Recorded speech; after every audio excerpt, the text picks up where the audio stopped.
kanë shumë punëtor e cilët detyrohen që nesër pas nesër t'i largojnë nga puna. Domethënë vetëm shkon të vështirësu situatën, prandaj ky reagim mendoj që është reagim shumë i duhur edhe në kohën e është Zemaj duke folur në parlament, a dëgjojmë pak komentare këthe. Saj për qeveri kalimtare, do të dalim edhe me propozime konkrete se cilat janë pikat që mund të fillon dhe mund të përfundon një afat shkurt. Dhe kjo është mundësia dhe kjo është kapaciteti jonë dhe fuqia jonë politike. Ndërkohë në të njëjtën kohë kur një që seancën është një protestë për çështjen e energjisë elektrike, kalimin e treg të hapur nga bizneset. Po bizneset tash janë duke përballë jo vetëm me shtrajtimin, po edhe me këtë keq planifikimin e liberalizimit të tregut të energjisë elektrike. Ajo që kemi pa, dyshohet që mafia energjetike ka fuar duart thellë në buxhetin e Kosovës edhe në taksat e qytetarëve, po më së shumti në xhepin e varfër të qytetarëve që kjo i dëmton edhe bizneset, po na rëndon edhe neve jetën. Mendoj që protesta duhet të jetë më e madhe edhe nga pjesa politike edhe nga gjithë tjerë që mos lejohet që të zhvatet buxheti i Kosovës nga njerëz që e kanë vetëm interesin financiar. A është pjesë në një protestë të tillë? Po nëse do të ftohemi, do të marrim pjesë sepse ju keni pa faturat e fundit, i prekin edhe ekonomitë familjare, nuk i prekin vetëm bizneset, edhe sigurisht vjeshta dhe dimre do të jenë tepër të papërballueshme. Zemaj përton edhe zgjedhjet në zgjidhja, a jeni të gatshëm me votu për kuvendin, pra ku të vjen një momentum ku të ka një konsenzus kushtetues edhe politik, edhe ne do ta japim verdiktin tonë. Si subjekt politik, gjithmonë ne kemi edhe zgjedhjet lokale, tash vetëm janë caktuar kandidaturat asamblesët, nuk do të thotë që edhe mund të ketë zgjedhje të jashtëzakonshme. Ajo që ka neve na detyron dhe na obligon që të jemi gjithmonë të gatshëm për zgjedhje si subjekt serioz politik. Faleminderit shumë.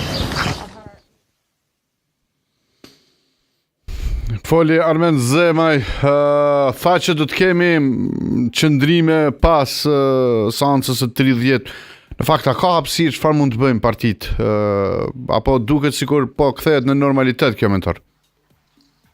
Po në fakt po shihet se po zbehen çdo ditë më shumë po zbehen këto mundësitë edhe opsionet për ndonjë koalicion të mundshëm, për shkak se partitë politike vetë çdo ditë më shumë po barrikadohen ato qëndrimet e tyre, domethënë nuk po lëshojnë pe ose nuk po dalin me ide të reja, domethënë që kallëzon që nuk janë fort interesuar me zgjidh këtë farë ngërçi politik, këtë farë krize të madhe që institucionale që e ka kaplu vendin.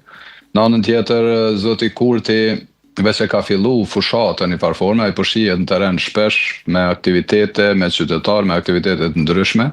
Në anën tjetër po merr vendime si me pas qenë me mandat plot qeverisë, domethënë aty s'po i ngutet kurrë, se për shkak se ai po merr vendime si me pas qenë kryeministër me mandat plot e jo si një kryeministër në detyrë në këtë rast.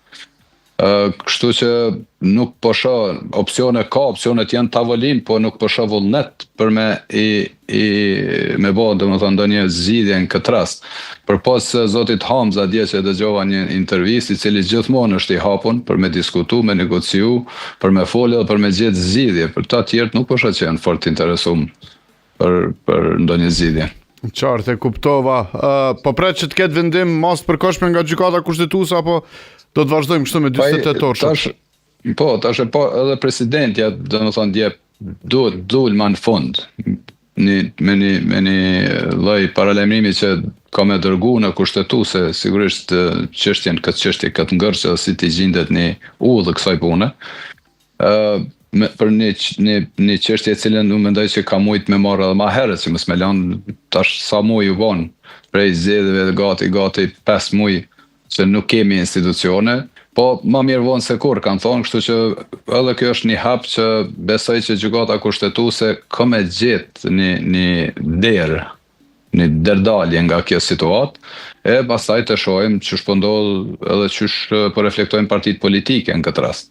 Përndryshe, në bazë kësaj që po shihet, këto po janë të interesuar me zvarrit sa më shumë, kanë fillu aktivitetet për fushatën për zgjedhjet komunale, që mendoj që është një absurd i llojit vet. Në këtë anën tjetër kemi, domethënë janë po të njëjtit politikan, po të njëjtit njerëz që janë të i blloku institucionet, nuk janë të gjetë zgjidhje, janë të i arundu çdo ditë më shumë jetën qytetarëve, e në anën tjetër fillojnë fushatën e dalin tash kërkojnë votat e të njëjtit qytetar, po të njëjtit politikan për zgjedhjet komunale, domethënë është pa kuptim totalisht, edhe tregon që një papërgjegjësi totale spektrit politik. E mas shumë të lëvizjes vetëvendosje, cila e ka mundësinë edhe ka ndorë këtë situatën